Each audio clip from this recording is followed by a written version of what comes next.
सभी साथियों को मेरा नमस्कार। मैं Devi Singh math tutorials YouTube channel से फ्रेंड्स आज फिर आपके लिए लेकर के आया हूँ 13 नवंबर सन 2021 daily current affairs in Hindi.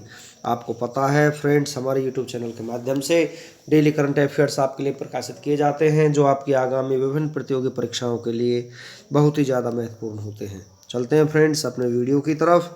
आज का फर्स्ट क्वेश्चन है आपका, कौन सा देश COP27 सम्मेलन 2022 की मेजबानी करेगा? तो मिस्र यहाँ पर मेजबानी करेगा।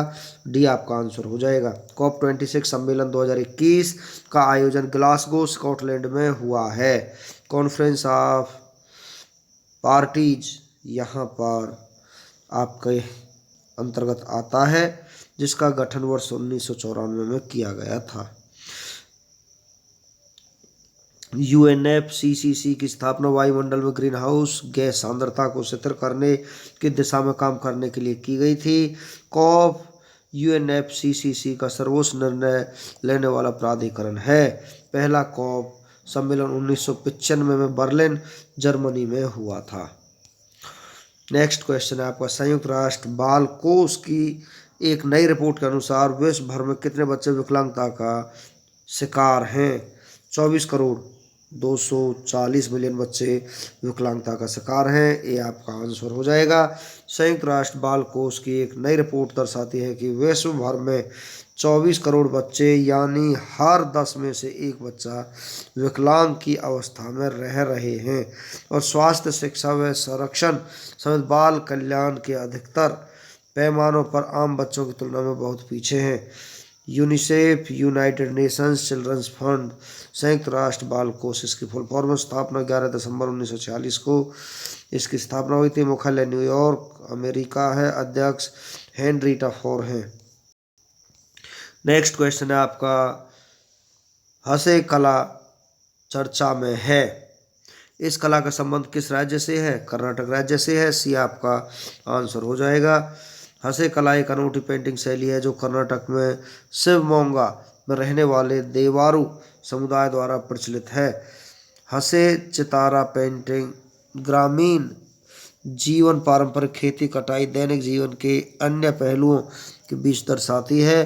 कलाकारों ने सरकार से इस कला रूप की रक्षा करने में मदद करने का आग्रह किया है क्योंकि वर्तमान में पेंटिंग का अभ्यास करने वालों की संख्या बहुत ही कम है। कर्नाटक की राजधानी बेंगलुरु है। कर्नाटक के मुख्यमंत्री बसवराज बोम्मई हैं। कर्नाटक गवर्नर थावरचंद गहलोत हैं। भारत की स्पेस एजेंसी इसरो का मुख्यालय बेंगलुरु कर्नाटक में है। कर्नाटक के मुख्य न्यायाधीश ऋतुराज अवस्थी हैं। कर्नाटक की लोकसभा सीट 28 है। राज्यसभा सीट 12 है। विधानसभा सीट 224 है। कर्नाटक के 6 पड़ोसी राज्य हैं महाराष्ट्र, गोवा, केरल, तमिलनाडु, आंध्र प्रदेश, तेलंगाना। कर्नाटक के हवाई अड्डे केम्पेगौड़ अंतर्राष्ट्रीय हवाई अड्डा बेंगलुरु में स्थित है। मैंगलोर अंतर्राष्ट्रीय हवाई अड्डा मैंगलोर में स्थित है। कर्नाटक के प्रमुख बांध कृष्णा राजा सागर बांध कावेरी नदी पर है। तुंगभद्रा बांध तुंगभद्रा नदी पर है। सुपा बांध काली नदी पर, अलमाटी बांध कृष्णा नदी पर है। हेमावती बांध कावेरी नदी पर स्थित है। कर्नाटक के राष्ट्रीय उद्यान बांदीपुर राष्ट्रीय उद्यान, बानेरघट्टा राष्ट्रीय उद्यान, अंशी राष्ट्रीय उद्यान, कुद्रेमुख राष्ट्रीय उद्यान, नंगरहुल राजीव गांधी राष्ट्रीय उद्यान यहाँ पर स्थित है। नेक्स्ट क्वेश्चन है आपका, पहला राष्ट्रीय योगासन चैंपियनशिप 2021 का आयोजन कहाँ हुआ? तो ये आयोजन हुआ है भुवनेश्वर में। सी आपका आंसर हो जाएगा। केंद्रीय खेलों एवं युवा कल्याण मंत्रालय से मान्यता हासिल करने वाले योगासन की पहली राष्ट्रीय चैंपियनशिप का आयोजन 11 से 13 नवंबर के बीच ओडिशा की राजधानी भुवनेश्वर में हुआ है, जिसमें 30 राज्यों और केंद्र शासित प्रदेशों के 500 से अधिक खिलाड़ियों ने भाग लिया है।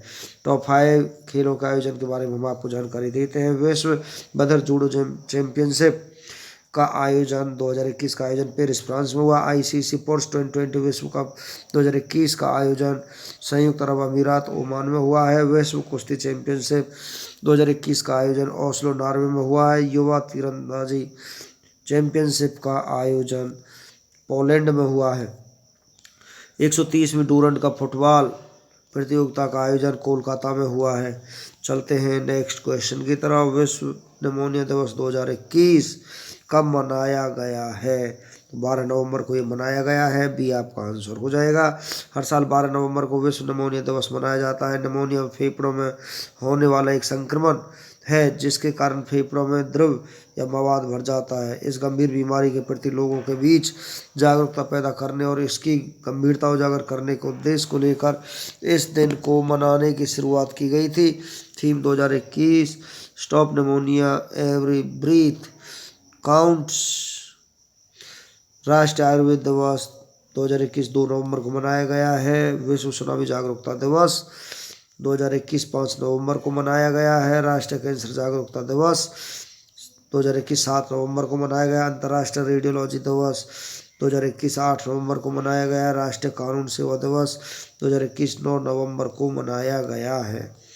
नेक्स्ट क्वेश्चन है आपका, भारतीय नौसेना में किस प्रोजेक्ट के तहत चौथी पनडुब्बी वेला को शामिल किया गया है? प्रोजेक्ट 75 को यहाँ पर शामिल किया गया है। ये आपका आंसर हो जाएगा। भारतीय नौसेना को प्रोजेक्ट 75 के तहत चौथी पनडुब्बी वेला की सौगात मिली है। प्रोजेक्ट 75 में स्कॉर्पियन क्लास की 6 पनडुब्बी शामिल हैं। ये सभी पनडुब्बी मेड इन इंडिया है। अब तक जितनी भी पनडुब्बी इस प्रोजेक्ट के तहत बनी है उन्हें मझगांव डॉकशिप बिल्डर्स लिमिटेड मुंबई में बनाया गया है। इसका फ्रांस के मेंसर्स नेवल ग्रुप के साथ समझौता है। वेला पनडुब्बी को बनाने की शुरुआत 6 मई 2019 को हुई थी। भारतीय नौसेना इंडियन नेवी का मुख्यालय नई दिल्ली में है। नौसेना दिवस 4 दिसंबर को मनाया जाता है। नौसेना प्रमुख आर हरि कुमार बन जाएंगे। मालाबार नौसेना अभ्यास किन 2 देशों के बीच आयोजित हुआ है? भारत, अमेरिका, जापान और ऑस्ट्रेलिया के बीच हुआ। INS करनाज भारतीय नौसेना में शामिल किया गया है। ये क्या है? पनडुब्बी है। भारत का पहला एयर ड्रॉप कंटेनर सहायक NG को किसने विकसित किया? DRDO और भारतीय नौसेना ने इसको विकसित किया है। नेक्स्ट क्वेश्चन है आपका, सड़क हादसों के शिकार लोगों की मदद के लिए रक्षक पहल को किस राज्य की सरकार ने शुरू किया है? ओडिशा ने शुरू किया है। ये आपका आंसर हो जाएगा। ओडिशा की राज्य सरकार ने सड़क हादसों के शिकार लोगों की मदद के लिए रक्षक पहल की शुरुआत की है। इसके तहत प्रदेश भर में ऐसे 30,000 लोगों को ट्रेनिंग दी जाएगी जो सड़क हादसों वाले प्रमुख स्पॉट के आसपास रहते हैं और इससे वह घायलों की मदद कर सकते हैं। नेक्स्ट क्वेश्चन है आपका, किस राज्य की सरकार ने इस वर्ष 2021 से पूरे राज्य में 11 नवंबर को ओनाके ओबव्वा जयंती के रूप में मनाने का फैसला किया है? कर्नाटक राज्य सरकार ने फैसला लिया है। डी आपका आंसर हो जाएगा। कर्नाटक सरकार ने 2021 से पूरे राज्य में 11 नवंबर को ओनाके ओबव्वा जयंती के रूप में मनाने का फैसला किया है। ओनाके ओबव्वा के बारे में, ओनाके ओबव्वा एक महिला योद्धा थी जिन्होंने 18वीं शताब्दी में चित्रदुर्ग में एक मूसल कन्नड़ में ओनाके के साथ अकेले ही हैदर अली की सेना से लड़ाई की थी। नेक्स्ट क्वेश्चन है आपका, भारत की सबसे अमीर स्वनिर्मित महिला अरबपति कौन बनी है? फाल्गुनी नायर यहाँ पर पहली अरबपति बनी है। डी आपका आंसर हो जाएगा। ब्यूटी और फैशन ई-कॉमर्स प्लेटफॉर्म नायका की CEO और संस्थापक फाल्गुनी नायर भारत की सबसे अमीर सेल्फ मेड महिला बन गई है। नायका में उनकी 53.5% हिस्सेदारी है और उनकी कुल संपत्ति 7.48 बिलियन अमेरिकी डॉलर है। चलते हैं नेक्स्ट क्वेश्चन की तरफ। Nehru the debates that defined India पुस्तक को किसने लिखा है? तो इस पुस्तक को लिखा है तिरपुर दमन सिंह और आदिल हुसैन, उपयुक्त दोनों ने इस पुस्तक को लिखा है। सी आपका आंसर हो जाएगा। टॉप 5 बुक्स के बारे में हम आपको जानकारी देते हैं। India versus China why they are not friends पुस्तक कांति वाजपेयी ने लिखा है। द इंडिया स्टोरी पुस्तक को विमल जालान ने लिखा है। RSS बिल्डिंग इंडिया थ्रू सेवा पुस्तक को सुधांशु मित्तल ने लिखा है। Riding free my Olympic journey पुस्तक को इम्तियाज अनीस ने लिखा है। Bank with a soul Equitas पुस्तक को डॉक्टर C.K. गैरियाली ने लिखा है। चलते हैं कुछ और जानकारी के साथ। अधिकांशतः प्रयोग किए जाने वाले प्रतिजैविक पेनिसिलिन बनाता है कवक से। मेंडल द्वारा अपने प्रयोग के लिए चुना गया था मटर का पौधा। नालंदा विश्वविद्यालय की स्थापना कुमार गुप्त ने की थी। लव डव ध्वनि किसकी क्रिया के कारण उत्पन्न होती है? हृदय हार्ट के कारण होती है। सूर्योदय का देश के नाम से कौन सा देश प्रसिद्ध है? जापान। सैलीवीज सागर कहाँ अवस्थित है? आर्कटिक महासागर में। सांची के स्तूप का निर्माण किसने करवाया? सम्राट अशोक ने। हर्षवर्धन सिंह वंश का महान शासक था। पुष्यभूति वंश का महान शासक था। चालुक्य वंश का संस्थापक कौन था? तलैब द्वितीय था। चालुक्य वंश का संस्थापक जयसिंह था। प्रधानमंत्री नरेंद्र मोदी किस शहर में देश का पहला विश्व स्तरीय railway station Habibganj railway station का उद्घाटन करेंगे? तो ये उद्घाटन करेंगे भोपाल में। भारतीय प्रधानमंत्री नरेंद्र मोदी भोपाल शहर में देश का पहला विश्व स्तरीय railway station Habibganj railway station का उद्घाटन करेंगे, जिसे 450 करोड़ रुपए की लागत से पीपीपी मोड में नया रूप दिया गया है। इस स्टेशन पर वे सभी सुविधाएं हैं जो अंतर्राष्ट्रीय हवाई अड्डों पर उपलब्ध है। इसे सार्वजनिक निजी भागीदारी के तहत विकसित किया गया है। भारतीय रिजर्व बैंक ने किस क्रेडिट कार्ड जारीकर्ता कंपनी से नए ग्राहकों को जोड़ने के लिए लगाए गए तत्काल प्रभाव के प्रतिबंधों को हटा दिया है? तो यहाँ पर इन प्रतिबंधों को हटाया है डायनर्स क्लब इंटरनेशनल लिमिटेड ने। भारतीय रिजर्व बैंक ने हाल ही में Diners Club International Limited credit card जारीकर्ता कंपनी से नए ग्राहकों को जोड़ने के लिए लगाए गए तत्काल प्रभाव के प्रतिबंधों को हटा दिया है। भुगतान प्रणाली डेटा के भंडारण पर आरबीआई के साथ गैर अनुपालन के कारण इस कंपनी पर प्रतिबंध लगाया गया था।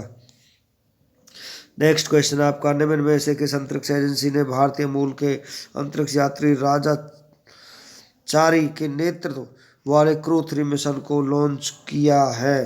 तो यहाँ पर मिशन को लॉन्च किया है नासा और स्पेस एक्स ने। अंतरिक्ष एजेंसी नासा और स्पेस एक्स ने हाल ही में भारतीय मूल के अंतरिक्ष यात्री राजा चारी के नेतृत्व वाले क्रू 3 मिशन को लॉन्च किया है। इस मिशन के तहत 4 अंतरिक्ष यात्रियों टॉम मार्सबर्न, कायला बेरन, मैथियस मोरर और राजा चारी को अप्रैल 2022 तक 6 महीने के विज्ञान मिशन के लिए अंतरिक्ष स्टेशन भेजा गया है। नेक्स्ट क्वेश्चन आपका, निम्न में से किस कंपनी की सीईओ और संस्थापक फाल्गुनी नायर भारत की सबसे अमीर सेल्फ मेड महिला बन गई हैं? तो यहाँ पर इनकी कंपनी है नायका। ब्यूटी और fashion e commerce platform Nykaa की सीईओ और संस्थापक फाल्गुनी नायर भारत की सबसे अमीर सेल्फ मेड महिला बन गई है। उन्होंने वर्ष 2012 में इस कंपनी की स्थापना की थी, जिसमें उनकी 53.5% हिस्सेदारी है और उनकी कुल संपत्ति 7.48 बिलियन अमेरिकी डॉलर हो गई है। नेक्स्ट क्वेश्चन आपका, हॉकी इंडिया ने किस राज्य में होने वाले अंतर्राष्ट्रीय हॉकी महासंघ हॉकी पुरुष जूनियर विश्व कप 2021 के लिए विवेक सागर प्रसाद को कप्तान चुना है? तो ये चुना है ओडिशा। आपका आंसर हो जाएगा।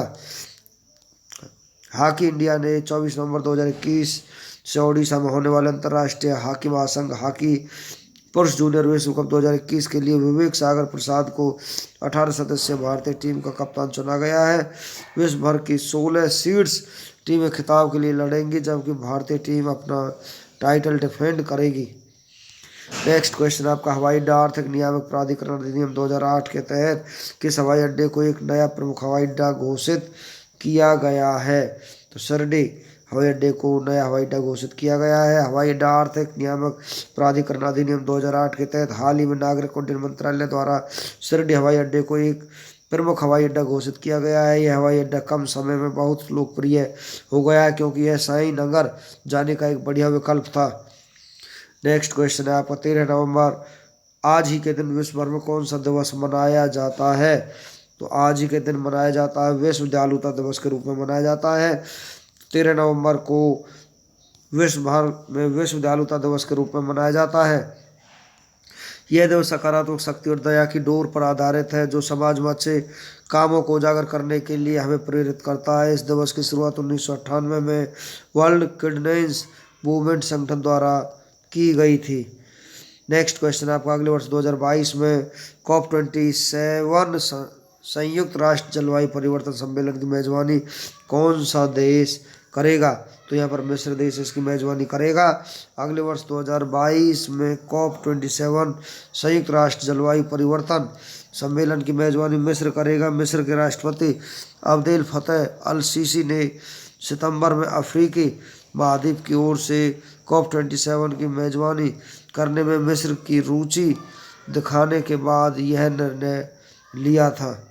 नेक्स्ट क्वेश्चन है आपका, लिबरल डेमोक्रेटिक पार्टी के नेता फूमियो किशिदा हाल ही में एक बार फिर किस देश के प्रधानमंत्री बने हैं? तो यहाँ पर आपका आंसर हो जाएगा जापान के। लिबरल डेमोक्रेटिक पार्टी के नेता फूमियो किशिदा हाल ही में एक बार फिर जापान के प्रधानमंत्री बने हैं। वर्ष 2021 के संसदीय चुनाव में एलडीपी की जीत के बाद उन्हें जापान के प्रधानमंत्री बनाया गया है। उन्होंने योशिहिदे सुगा का स्थान लिया है।